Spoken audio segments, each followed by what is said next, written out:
Bonjour à tous. Aujourd'hui, nous sommes le mercredi 10 juin 2026 et notre cher ami, notre frère Laith Marouf, nous rejoint depuis Beyrouth. Bienvenue à nouveau, Laith. Merci de m'avoir invité, Nima. Oui, Laith, il se passe énormément de choses en ce moment.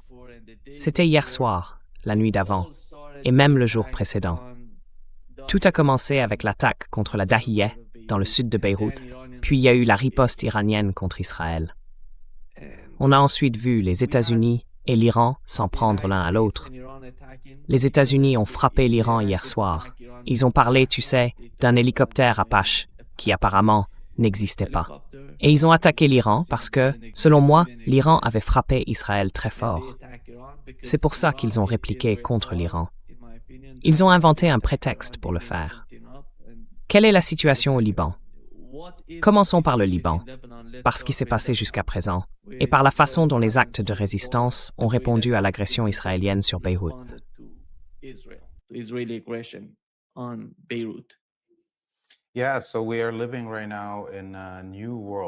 Oui, on vit aujourd'hui dans un monde nouveau, où tout l'équilibre des forces militaires a changé dans la région, depuis qu'il y a eu cette guerre de 44 jours, où l'Iran a réussi à vaincre les États-Unis et Israël.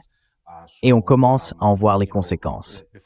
Avant même l'attaque contre Dahiyeh, l'Iran avait déjà étendu sa souveraineté sur le détroit d'Ormuz et il avait déjà neutralisé la capacité des États-Unis à projeter leur puissance, que ce soit par la marine ou par le contrôle de l'espace aérien. Tout ça a été contré par les technologies de missiles et de drones dont dispose l'Iran. Ce qu'on voit maintenant, quand l'Iran affirme qu'une attaque contre Beyrouth entraînerait une attaque contre Tel Aviv, Haïfa et d'autres villes encore, c'est qu'il étend désormais son espace de puissance et de domination. On n'est plus seulement dans les zones voisines du Golfe Persique et des pays limitrophes, mais dans tout ce triangle de l'axe de la résistance qui va du Liban à l'Iran jusqu'au Yémen.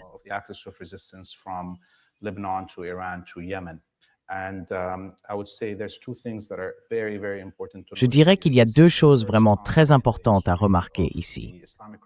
C'est la première fois, depuis la révolution de 1979, dans toute l'histoire de la République islamique d'Iran, que le pays prend la décision d'attaquer un adversaire sans avoir été attaqué. Autrement dit, c'est la première fois depuis 1979 que l'Iran frappe le premier.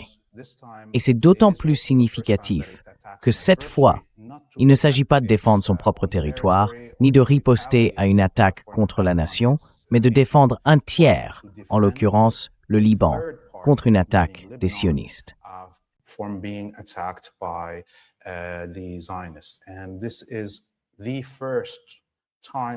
Et c'est la première fois qu'on voit une puissance autre que la Chine ou la Russie intervenir de cette manière.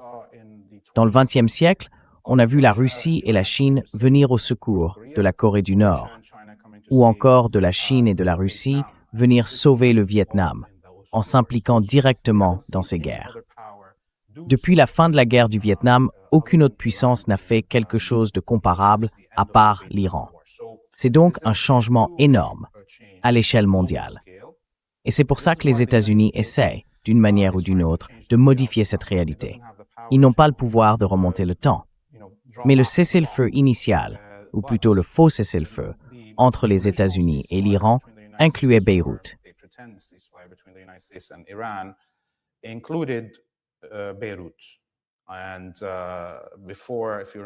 Et souvenez-vous, avant cela, l'Iran avait déjà menacé d'attaquer au moment où le cessez-le-feu devait entrer en vigueur avec les États-Unis.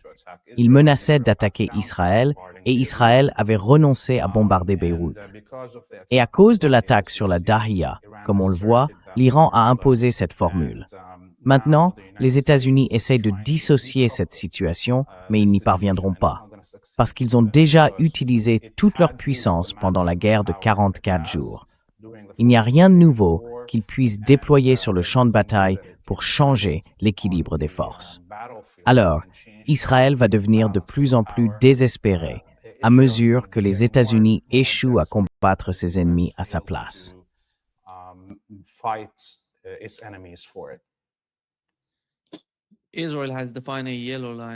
Israël a tracé une ligne jaune dans le sud du Liban. Mais on a vu les forces libanaises, je ne parle pas du Hezbollah, se diriger vers le nord, pénétrer dans la partie nord d'Israël et aller jusque-là. Quel était le message, ou plutôt la mission et l'opération du Hezbollah dans le nord d'Israël?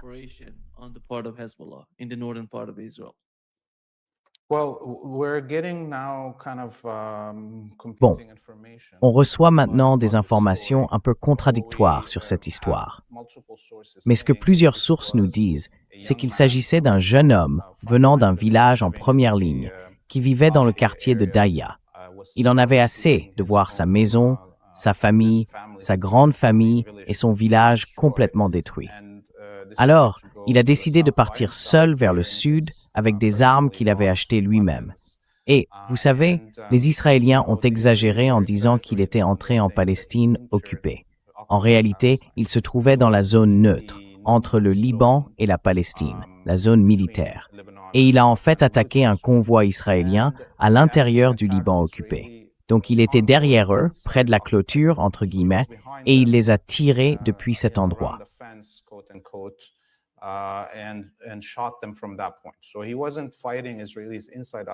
Donc, il ne combattait pas des Israéliens à l'intérieur de la Palestine occupée, et il n'est pas entré dans une colonie ou quoi que ce soit de ce genre.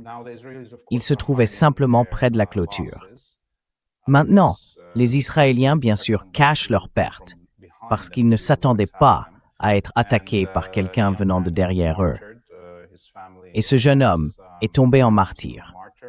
Sa famille l'a déclaré martyr, et ils ont dit qu'ils savaient qu'il leur avait dit qu'il allait partir. Voilà, c'est l'histoire principale qui circule en ce moment ici, au Liban. Alors, qu'est-ce que ça nous dit? Eh bien, ça montre que les Israéliens ne contrôlent rien. Et si le Hezbollah avait choisi d'attaquer au lieu de se défendre, ils auraient pu remporter des victoires sur le terrain.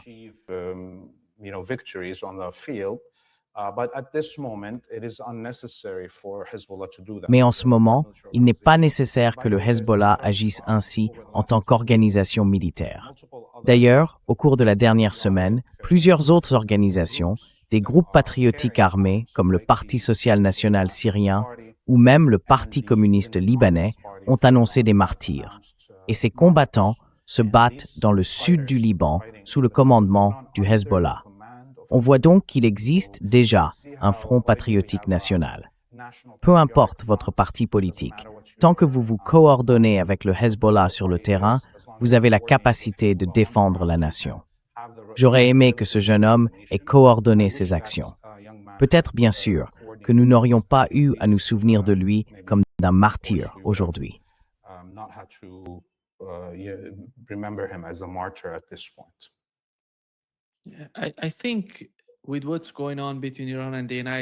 Je pense qu'avec ce qui se passe en ce moment entre l'Iran et les États-Unis, on peut dire que les négociations sont terminées.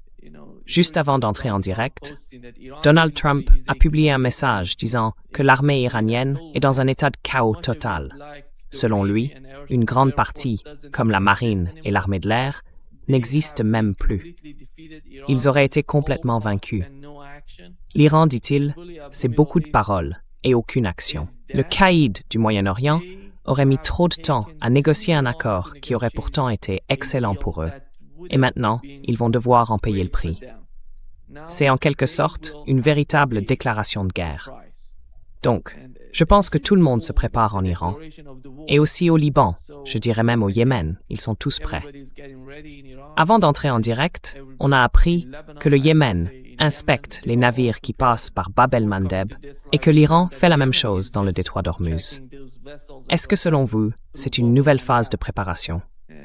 Est-ce que les deux camps se préparent à s'attaquer?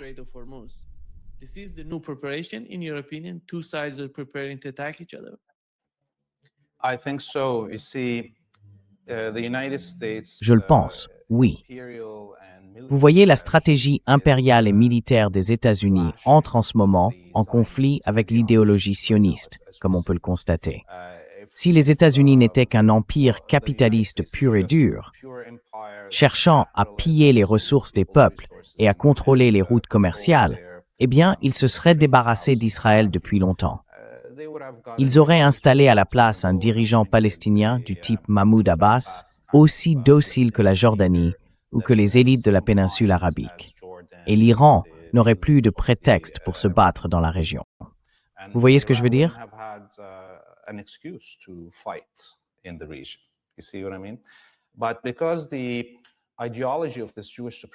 Mais à cause de cette idéologie de suprématie juive, de ce projet d'exclusion et de colonie dans la région, les États-Unis sont incapables de vraiment donner la priorité à leur position économique, militaire et impérialiste.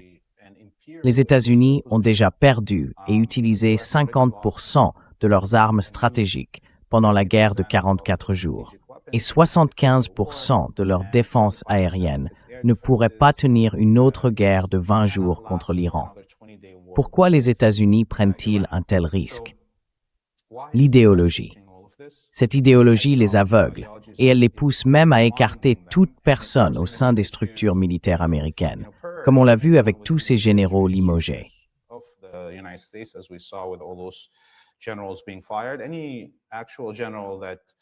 Tout général qui comprend vraiment la stratégie et la tactique militaire et qui les présente à la classe politique leur montre bien que ça ne colle pas avec la réalité. On ne peut pas vaincre l'Iran. Ce qu'on va faire, c'est détruire l'économie américaine, les économies mondiales et tout l'équilibre des empires et des rapports de force à l'échelle globale. Cette cécité va continuer. Et je pense que tout a commencé le 7 octobre. C'est quelque chose qu'on doit tous comprendre.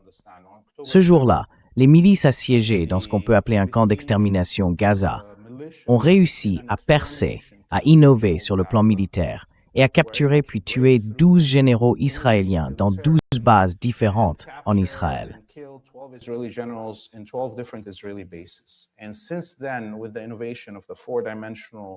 Et depuis, avec l'apparition de la guerre dite à 4 dimensions, y compris les dimensions souterraines, ils ont réussi à bloquer complètement toute la force impériale réunie.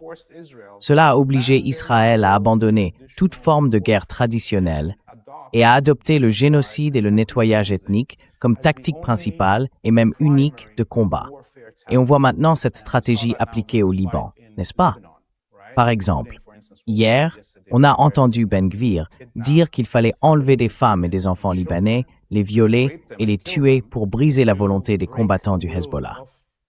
C'est donc, en réalité, la stratégie militaire principale d'Israël, le génocide, le viol, le pillage et le nettoyage ethnique. C'est tout ce qu'il leur reste.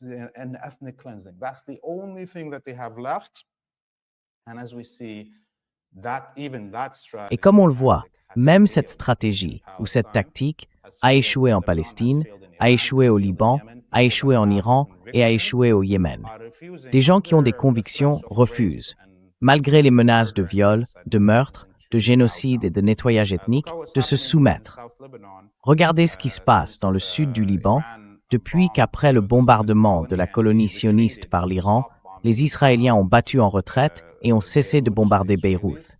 Sur le terrain, dans la zone de combat, hier nous étions dans la région de Nabatie et nous avons vu de nos propres yeux les combattants du Hezbollah anéantir des chars israéliens autour du fort des Croisés, juste à côté de la ville de Nabatie. Franchement, on pouvait le voir soi-même. C'est incroyable, le massacre des unités d'infanterie mécanisées israéliennes à l'intérieur du Liban.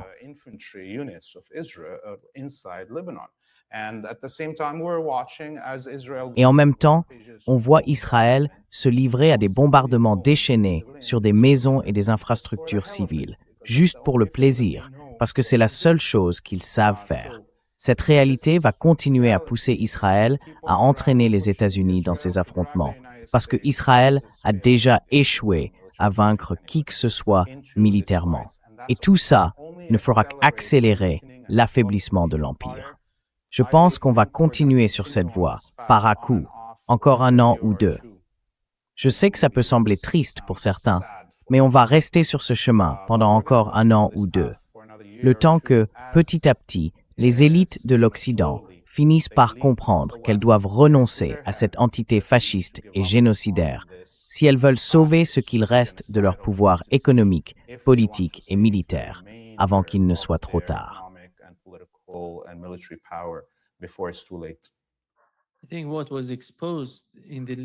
Je pense que ce que les récentes attaques ont révélé, c'est qu'Israël ne peut pas se défendre seul et qu'il ne peut pas non plus attaquer sans les États-Unis. Sur le plan militaire, ils ont été affaiblis par ces guerres, par ces cycles successifs, 3 ou 4 tours de conflit. Et c'est bien là le problème, à mon avis, pour les États-Unis. C'est pour ça que, s'ils décident de partir, je ne vois pas très bien ce qu'ils peuvent encore faire pour Israël. Parce que ces bases, dans les pays du Golfe, si jamais ils y installent quelque chose, elles seront frappées encore et encore. La seule option possible serait peut-être en Jordanie, en Israël même, ou à Diego Garcia, ou encore en Grèce. C'est la seule solution pour Israël. Mais même en combinant tout ça, ça ne résout pas le problème. Et c'est bien là toute la difficulté.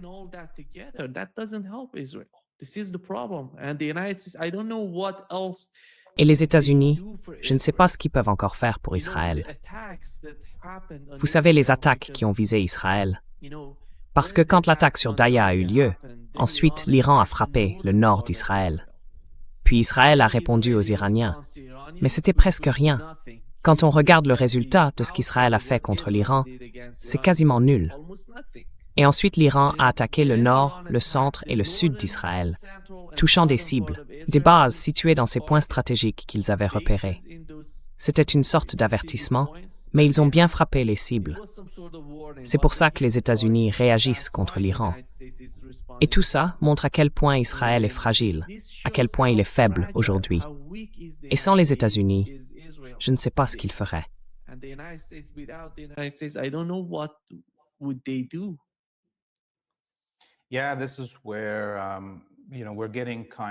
Oui, là on arrive vraiment à un point de rupture, à la fois dans la relation entre l'impérialisme et le sionisme, mais aussi sur le terrain, militairement, et même sur la question des colons eux-mêmes qui commencent à fuir. Donc on voit plusieurs niveaux d'effondrement du pouvoir sioniste. Et vous savez, quand on parle des bases que les États-Unis ont perdues dans la région, on peut les voir comme une sorte de premier cercle de défense de la colonie sioniste, de Erbil jusqu'aux Émirats arabes unis. Et l'Iran a détruit la plupart de ses positions, presque toutes, dès cette première phase. Et maintenant, comme on le voit, l'Iran commence à s'en prendre au deuxième cercle de défense. Et là, ce sera la Jordanie, comme vous l'avez mentionné.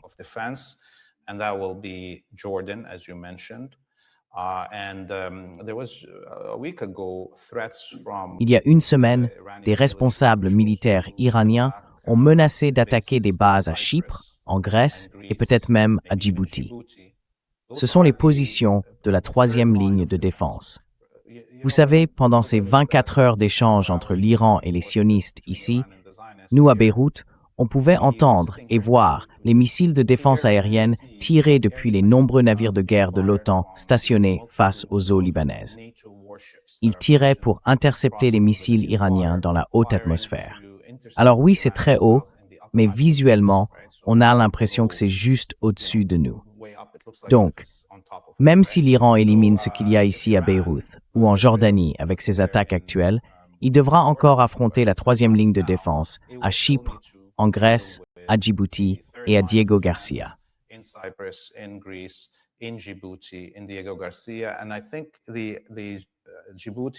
Et je pense que les bases de Djibouti et du Somaliland que les Israéliens et les Émiratis possèdent et utilisent pourraient bien être prises pour cible par le Yémen, par Ansarullah et par les forces armées yéménites.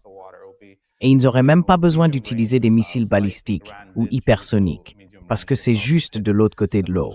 Ce seraient plutôt des missiles de moyenne portée, comme ceux que l'Iran a utilisés pour frapper des cibles plus proches aux Émirats.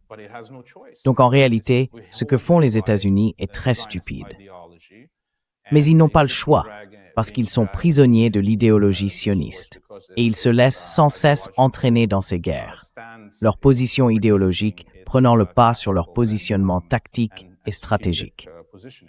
Je pense que dans les prochains jours, à mesure que cette bataille prendra toute son ampleur, on verra ces attaques se produire.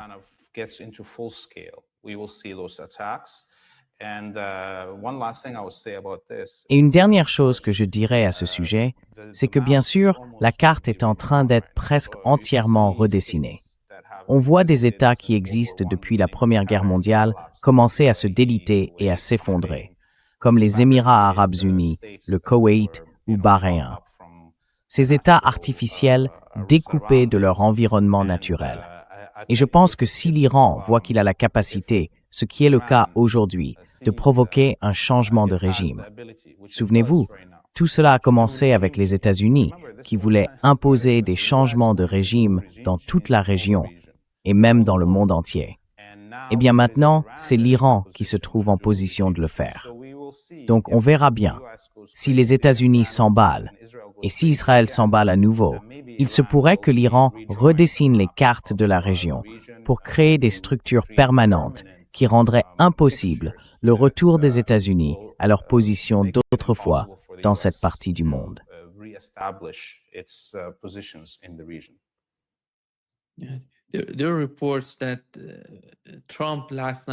D'après plusieurs sources, Trump aurait parlé hier soir avec Benjamin Netanyahou pour le tenir au courant des frappes prévues. Ils sont complètement main dans la main, Laith. Et pour ceux qui pensent encore que Trump pourrait changer d'avis ou vouloir faire quelque chose de différent, je crois que cette illusion n'existe plus. Il faut être réaliste. Donald Trump est, à mon avis, le président américain le plus faible, non pas seulement de la dernière décennie, mais de plusieurs décennies. Quand on regarde les attaques entre l'Iran et Israël, ou les attaques attribuées à l'un ou à l'autre, on a appris que l'Arabie saoudite avait été visée.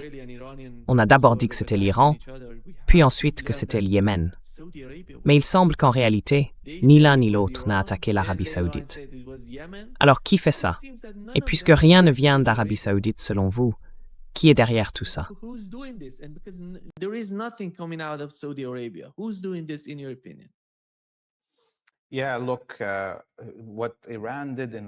Oui, écoutez, ce qu'a fait l'Iran lors de la première phase, en frappant durement certains vassaux de la péninsule arabique, même si ces vassaux cherchent à ménager à la fois Tel Aviv et Washington, comme ils le font depuis des décennies, ils ont compris, certains d'entre eux du moins, comme le régime qatari ou le régime saoudien, que les pertes seraient énormes, qu'ils risqueraient même de ne pas y survivre.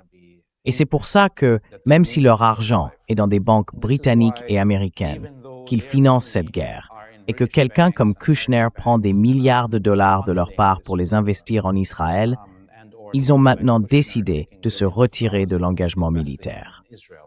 Alors oui, l'Iran sait bien qu'il reste en coulisses, qu'il continue de soutenir les États-Unis et Israël en espérant qu'ils vaincront l'Iran et l'axe de la résistance. Mais l'Iran a aussi tendu une carotte à des pays comme le Qatar et l'Arabie saoudite, en décidant de ne pas les attaquer, puisqu'ils ont choisi de ne pas laisser leur territoire servir à des attaques contre lui.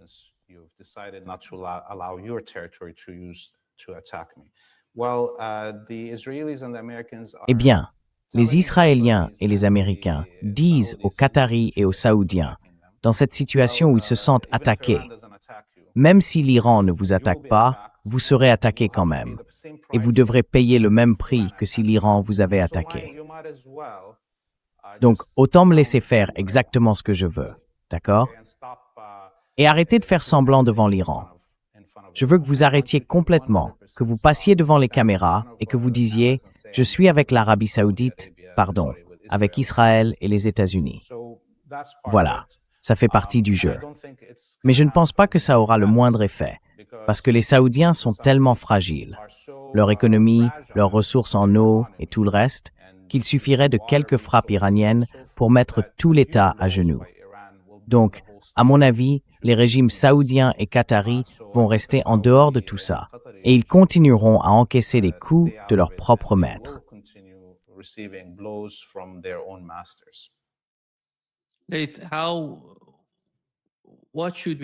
Nate, comment? Qu'est-ce qu'on doit attendre des gens dans la région? Je parle des pays du Golfe, les pays du CCG, parce qu'ils voient bien qu'ils souffrent à cause de cette guerre d'agression, et que leurs dirigeants ne font pratiquement rien. Ils restent là, à regarder qui les attaque, et à essayer de comprendre pourquoi ces attaques ont lieu. Et les populations, avant de venir ici, on parlait justement de la situation au Koweït, à Bahreïn, et dans tous ces pays. Même la riposte iranienne, la nuit dernière, a visé Bahreïn, le Koweït et la Jordanie.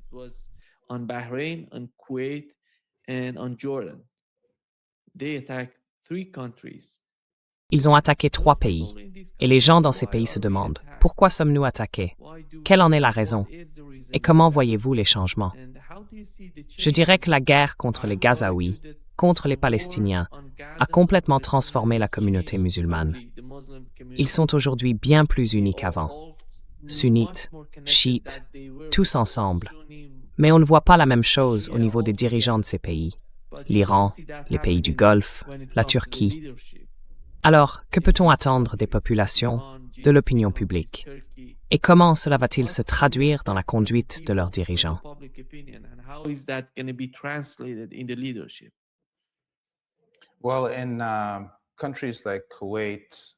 Eh bien, dans des pays comme le Koweït ou Bahreïn, où il y a des chiites et des sunnites, où cette division est née à cause de la propagande diffusée auprès de la population sunnite, ces sunnites, quand on s'assoit avec eux dans le majlis, vous savez, ces réunions après le dîner autour d'un café où les gens parlent librement, on peut voir que même les plus anti-iraniens, et là je ne parle pas des élites bien sûr, mais des gens ordinaires, quand ils regardent la guerre, leur pays et leur position militaire détruits, ils se plaignent. Ils disent « on a payé des milliards de dollars pendant des décennies pour que les États-Unis nous défendent. »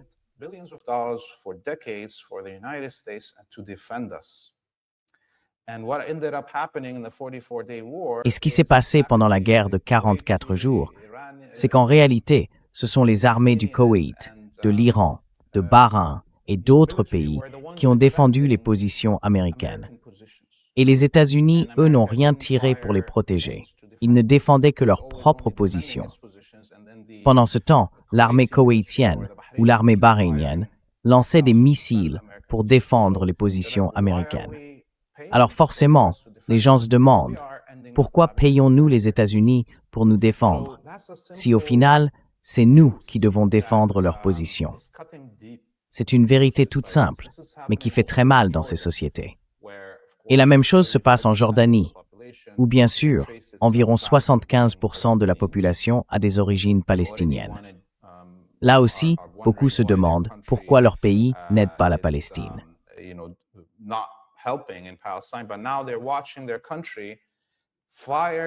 Mais maintenant, ils voient leur pays tirer pour abattre des missiles et des drones iraniens, alors que ces derniers vont défendre leurs frères et sœurs en Palestine. Et maintenant, ils voient leur pays bombardé à cause de ça. L'Iran n'attaquerait pas la Jordanie si celle-ci n'avait pas essayé d'intercepter ses missiles et ses drones, ou si elle n'avait pas permis que son territoire soit utilisé pour attaquer l'Iran. Donc, il y a beaucoup de mécontentement, et la légitimité que les élites en Jordanie, au Koweït et à Bahreïn pouvaient avoir, en jouant sur les émotions de la majorité sunnite, est en train de s'effriter. Et cela à cause de faits évidents pour tout le monde, et aussi à cause de la position stratégique et militaire de l'Iran et de la manière dont il exerce sa puissance.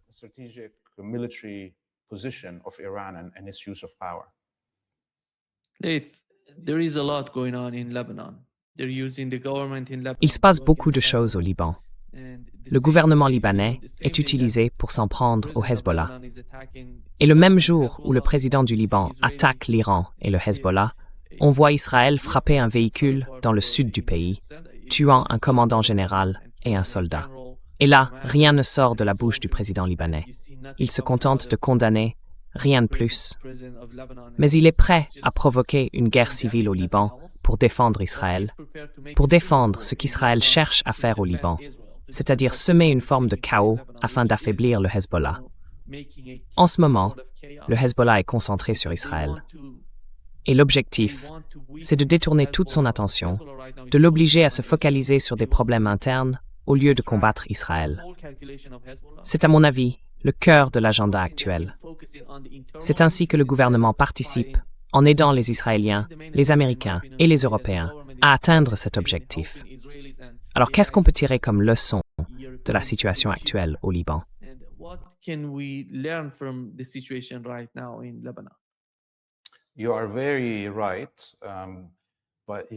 Vous avez tout à fait raison.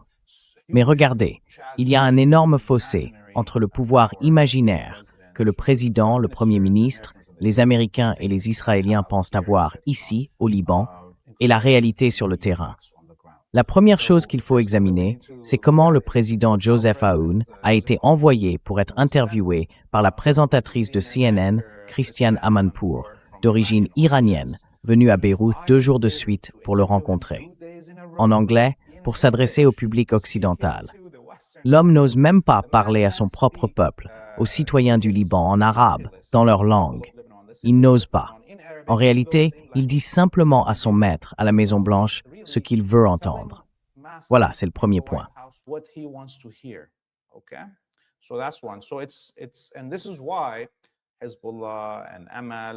Et c'est pour ça que le Hezbollah, Amal et l'ambassadeur d'Iran à Beyrouth s'en moquent complètement.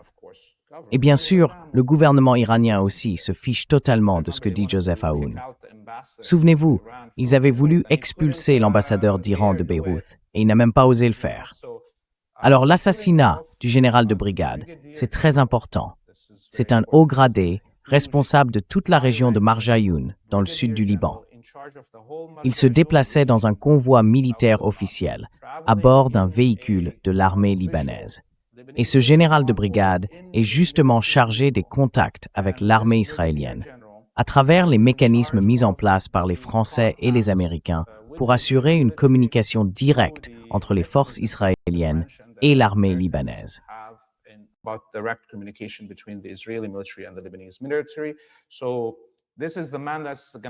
Donc voilà, c'est cet homme-là qui devait négocier ce qui se passe sur le terrain. Ils le connaissent, ils connaissent son téléphone, ils savent où il va, et ils l'ont assassiné. Il vient d'une famille sunnite de Beyrouth. Ça montre très probablement que le président Joseph Aoun voulait sa mort. Cet homme était un patriote sunnite. Et ils savent que, dans l'armée, la grande majorité des généraux et des officiers sont opposés à toute collaboration avec les sionistes. Alors, ils essaient peut-être que c'était une première forme d'assassinat pour éliminer ce qu'ils considèrent comme une opposition à l'intérieur de l'armée. Mais en même temps, ils menacent aussi tous les autres officiers de haut rang de l'armée libanaise.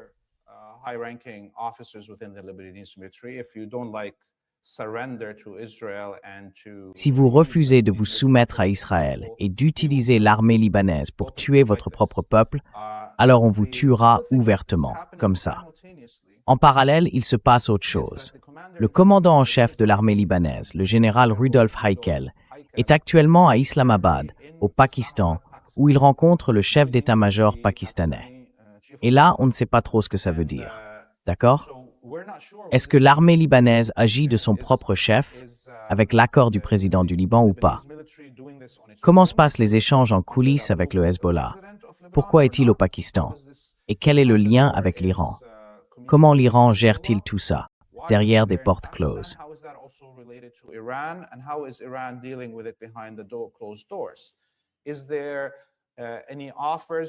Est-ce que le Pakistan propose quelque chose pour garantir la sécurité et la protection de la population sunnite, par exemple, afin que la direction sunnite au Liban se sente à l'aise de s'aligner avec le Hezbollah et la résistance? On ne le sait pas. Mais on voit bien que le Pakistan devient un acteur très important dans la vision que les Saoudiens essaient de mettre en place pour équilibrer la région entre l'Iran, la Turquie et peut-être une alliance entre l'Arabie saoudite et le Pakistan.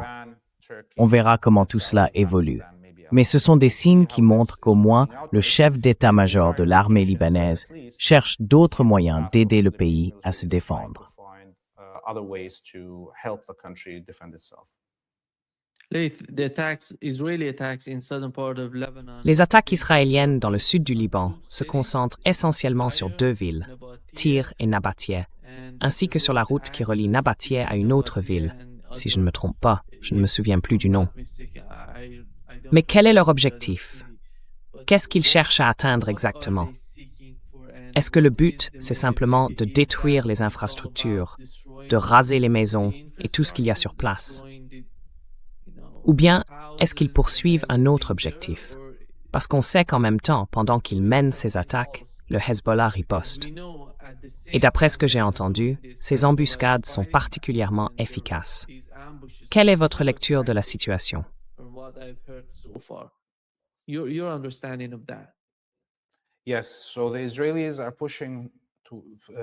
Oui, alors les Israéliens avancent vers ces deux grandes villes. Ce sont les principaux centres de population situés au sud du Litanie. Sur la côte, il y a Tyr ou Sour, ce trésor archéologique historique, une cité portuaire vieille de 6000 ans. Elle se trouve à environ 5 km, soit un peu plus de 3000 de la frontière, sur la côte, près de Nakura. Les Israéliens progressent depuis 3 mois maintenant, mais ils sont bloqués depuis 1 mois environ, à mi-chemin, dans une zone appelée Al-Bayada. Chaque jour, des journalistes et d'autres personnes installées à Tyr peuvent filmer les embuscades et la destruction des unités, des colonnes et des positions israéliennes.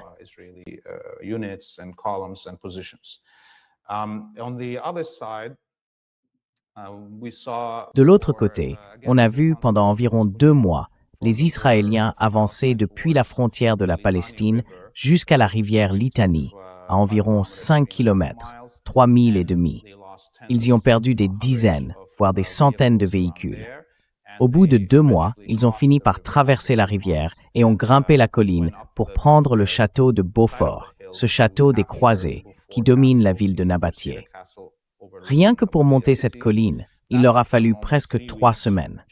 Et maintenant, ils se retrouvent à nouveau comme des cibles faciles, un peu comme à Al-Bayada, sur la côte méditerranéenne.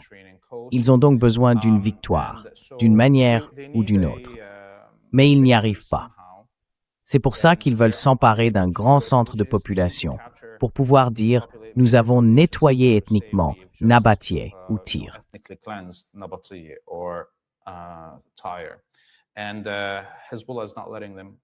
Et le Hezbollah ne les laisse pas y parvenir. Alors, ils se lancent dans ces déchaînements de bombardements aériens. On a vu, juste autour de Nabathié, dans l'un des villages entre Nabathié et le château de Beaufort, au cours des 2 dernières heures, au moins 14 raids aériens. Et on peut imaginer, avec ces bombes anti-bunkers larguées sur de petits villages, que 14 frappes peuvent raser tout un village.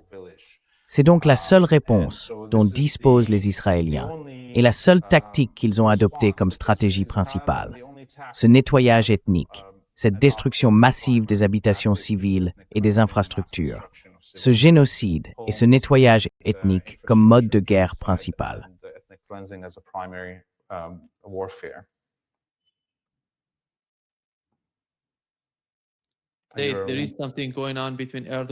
Il se passe quelque chose entre Erdogan et Benjamin Netanyahou. Aujourd'hui, Erdogan a parlé aux Turcs dans un discours. Il a dit qu'ils étaient pleinement conscients de l'objectif final derrière ce qu'il appelle l'illusion du Grand Israël. Il a ajouté que la Turquie ferait tout pour empêcher cela, qu'ils savent très bien ce qui se passe là-bas, quel est l'objectif principal d'Israël et qu'ils feront tout pour s'y opposer. De son côté, Benjamin Netanyahou a répliqué en disant qu'Erdogan est le dictateur le plus antisémite de la région. En ce moment, ils s'attaquent mutuellement. Et on sait que l'une des principales raisons pour lesquelles la Turquie attaque Israël et qu'Israël répond, c'est à cause de ce qui se passe en Syrie.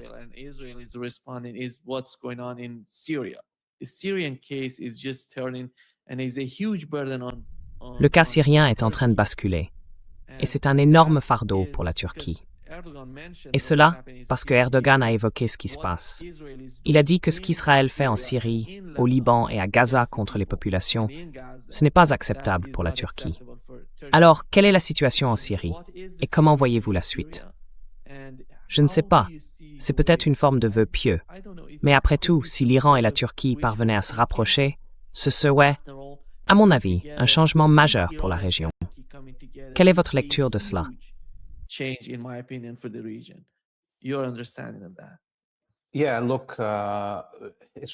Oui, écoutez, c'est toujours important de garder une attitude optimiste.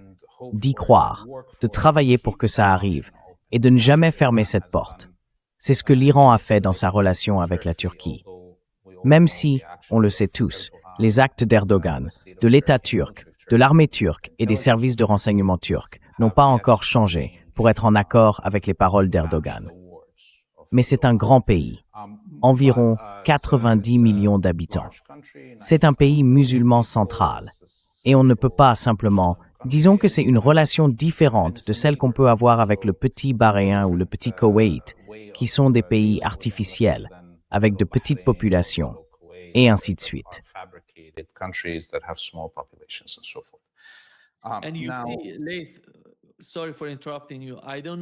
Désolé de vous interrompre. Je ne sais pas si vous avez vu les derniers sondages sur la situation, sur ce que les gens pensent d'Israël. Si on regarde les sondages en Turquie, c'est 97% contre Israël. Totalement contre. Ça montre bien ce que les gens ressentent vis-à-vis d'Israël et de ce qu'Israël fait. Désolé encore de vous avoir interrompu. Allez-y.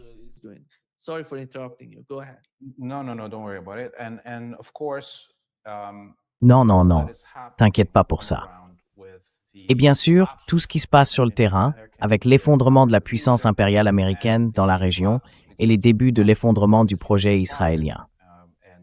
Et puis, le fait que les autres grandes nations de la région n'aient pris aucune position, même en parole, qui se rapproche de ce que fait Erdogan. Il y a une sorte de compétition où Erdogan peut prononcer certains mots, et du coup, il peut paraître plus engagé que les Saoudiens ou les Émiratis, tu vois? Et il peut se présenter comme celui qui parle au nom de la population sunnite. C'est en partie ce qui se joue dans ses déclarations sur le Liban, plus encore que sur la Syrie. Cette rivalité avec les Saoudiens pour savoir qui est le principal parrain de la communauté musulmane au Liban.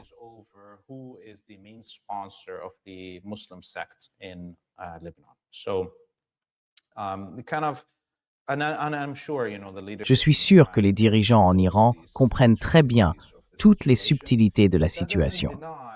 Mais ça ne change rien au fait que c'est toujours la même chose quand on parle d'impérialisme et de sionisme. On sait tous que les impérialistes ont créé Israël pour briser la continuité arabe dans le monde musulman, pour nous plonger dans la guerre et tout le reste. C'est un fait. Mais aujourd'hui, on voit de plus en plus d'impérialistes, y compris des suprémacistes blancs, ou des gens qui ne détestent pas forcément les musulmans ou les arabes, commencer à dire qu'Israël leur coûte trop cher. D'accord? Et ils vont essayer d'agir.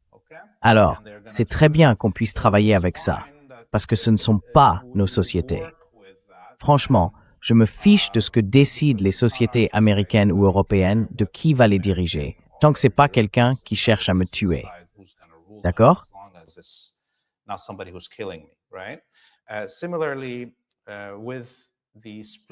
De la même façon, on commence peut-être à voir une rupture chez certains anciens vassaux des États-Unis qui voient le navire couler et n'ont pas envie de couler avec lui. Il se pourrait donc qu'à un moment, l'État turc et Erdogan se disent « Vous savez quoi? Il vaut mieux que je mette fin à mon alliance militaire avec les États-Unis et Israël et que je cherche de meilleures relations avec mes voisins arabes et musulmans. » C'est pour ça que l'Iran garde la porte ouverte, et c'est une stratégie intelligente. À un certain moment, il faudra d'ailleurs accentuer le conflit entre la Turquie et Israël si on veut briser cette relation.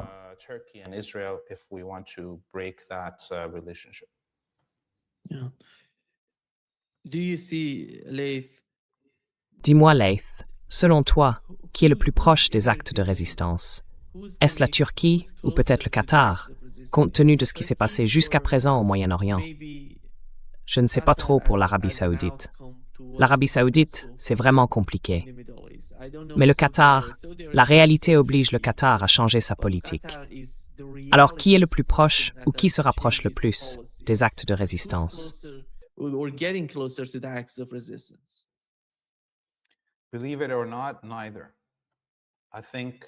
Croyez-le ou non, ni l'un ni l'autre. Je pense qu'il y a plus de chances de faire basculer l'Égypte vers l'axe de la résistance que de convaincre l'un des monarques arabes ou la Turquie. Et je dis ça pourquoi? Parce qu'aujourd'hui, on le voit bien, l'Égypte est le pays le plus pauvre de ce groupe. L'argent qui venait des Émirats, du Qatar ou de l'Arabie saoudite pour maintenir son économie à flot s'est tari. Voilà. Et puis l'Égypte a une armée. L'Égypte a été, disons, éclipsée ou marginalisée dans le monde arabe depuis l'assassinat ou l'empoisonnement de Gamal Abdel Nasser dans les années 60. Donc il y a une possibilité d'offrir une sorte de feuille de vigne et de rameaux d'olivier aux Égyptiens et de commencer à les aider à se libérer de leur dépendance à l'argent du Golfe.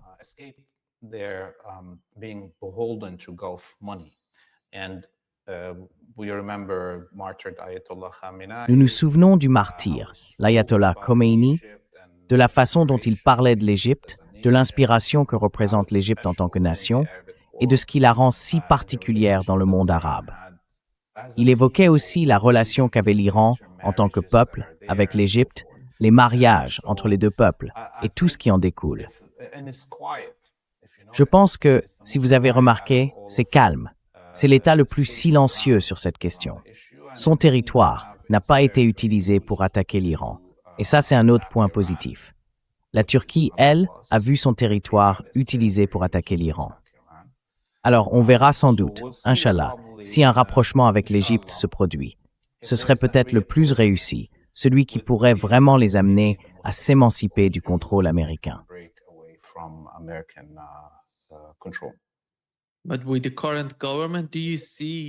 Mais avec le gouvernement actuel, est-ce que vous voyez, vous vous souvenez, on parlait de l'Égypte.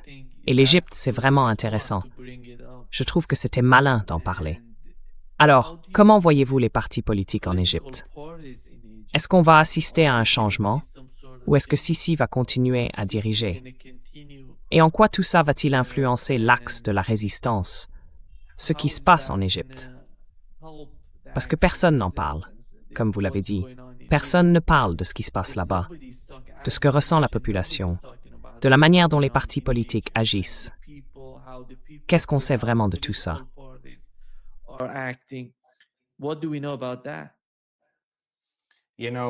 Vous savez, tout autour de l'Égypte, il y a la guerre. En Libye, au Soudan, à Gaza. Désolé de vous interrompre. L'Égypte est vraiment importante parce qu'elle est proche de Gaza, proche de la Palestine, et sa position stratégique est, à mon avis, la plus essentielle pour l'axe de la résistance, si elle peut agir dans ce sens.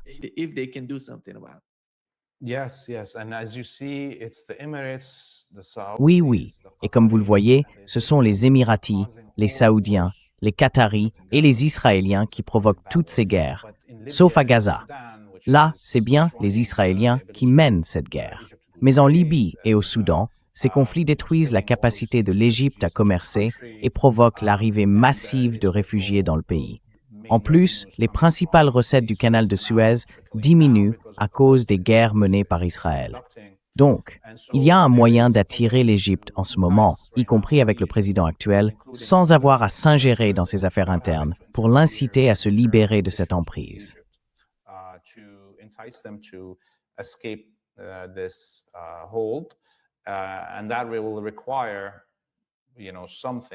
Et ça demandera, vous savez, qu'on donne quelque chose à l'Égypte. Et je pense que ce soit une coopération technologique ou des accords commerciaux, il y a peut-être quelque chose que le Yémen peut faire pour aider à mettre fin aux problèmes qui se passent en Libye et au Soudan. Si, par exemple, l'armée égyptienne reçoit de l'aide pour vaincre les FSR au Soudan, dans les zones frontalières avec le Tchad et la Libye, alors l'Égypte pourrait voir arriver beaucoup de revenus simplement grâce à la paix sur sa frontière sud.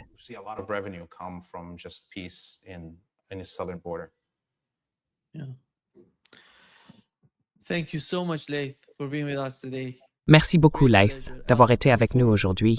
C'était un vrai plaisir. Avant de conclure, allez sur freepalestine.tv. Je ne sais pas pourquoi c'était toujours dans ton bandeau, mais ce n'est plus le cas. Donc oui, allez sur freepalestine.tv et soutenez le travail de Laith. Ce n'est pas une vidéo, je crois. Désolé. C'est juste parce que j'étais sur une autre émission. Voici le lien, freepalestine.video. Allez-y et suivez Laith. Il fait un travail incroyable sur le terrain à Beyrouth, dans le sud du Liban, et c'est vraiment important pour nous tous de savoir ce qui s'y passe.